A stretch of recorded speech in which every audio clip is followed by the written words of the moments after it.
Hey guys, it's your girl Valerie Ortiz here, and you're watching American Latino TV, celebrating American Latino pride. And you know what? A lot of times we don't realize that everything we need to make our dreams come true is right inside our hearts. We just have to find that inspiration, just like our first story. She's been breaking stories and barriers for many years, and now journalist and philanthropist Soledad O'Brien is back in action with her latest endeavor, the Starfish Foundation. While the foundation's main cause is to offer guidance and support to young female scholars searching for a college education, it was actually launched by a news story that touched Soledad and led her to this mission. And she completes that mission right here on American Latino TV. You know, I didn't put my foot down. I literally thought that I would drop dead because I'm named after the Virgin Mary, and that would be like terrible karma, and I'd be struck dead by lightning on the way home if I changed my name. Like, who changes their name from the Virgin Mary?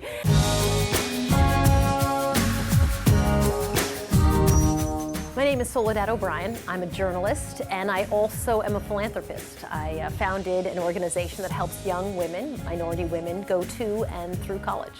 The check is not the bottom line. You have a mentor, you have career development, and you have exposure to some really amazing opportunities.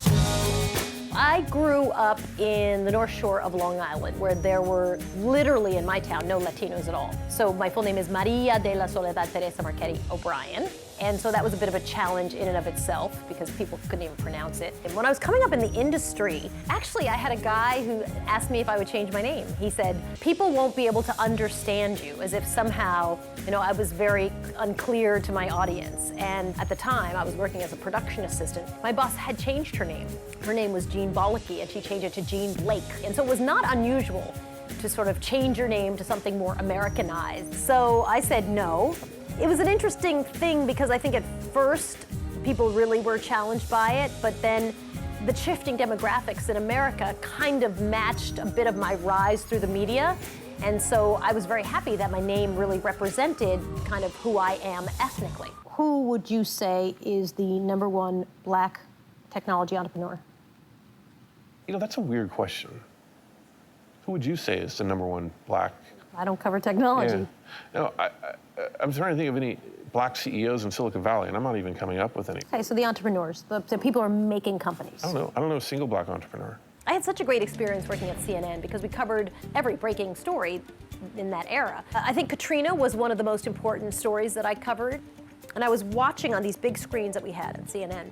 Lou Dobbs was next to me. We stood next to each other, just sort of happened to be both watching what was happening at the convention center. It was people who were sort of milling around asking for food and water. Just as I was thinking this one thing, he turns to me and he says the exact opposite of what I'm thinking. And he says, I can't believe anyone would think this story is about race. At the moment I'm thinking, this story is so clearly about race. Like, this is clearly an important element. This is the story. I really didn't think I was ready to be a mentor when they approached me and said, hey, we want you to be a mentor for the foundation. I was still emailing and calling Soledad and Kim every other day for mentoring in my life. And they were like, hey, we want you to mentor someone. I'm like, are you sure about that? We started the foundation out of Hurricane Katrina. I remember the frustration of dealing with things in New Orleans, and I wasn't a local, I was just there to cover the story. We realized that a really good strategy would be to find girls who are very ambitious and who really wanted to go to college, and then connect them with funding so that they could go to and then through college. All those things that are about success, we wanted the Starfish Foundation to be a family for young women who didn't necessarily have the financial wherewithal. This year we'll do 7 powerful summits where we invite hundreds of girls to come and hear speakers and keynotes and breakout sessions all around how to be successful in school. Young women living bold lives. Leaders at work, at play, maybe one day even in the White House. Yet there's still progress to be made.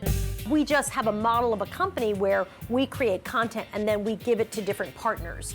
So I have found that I get to focus on the stories I want to tell, and then we figure out what partner is interested in the stories that we're going to bring to them.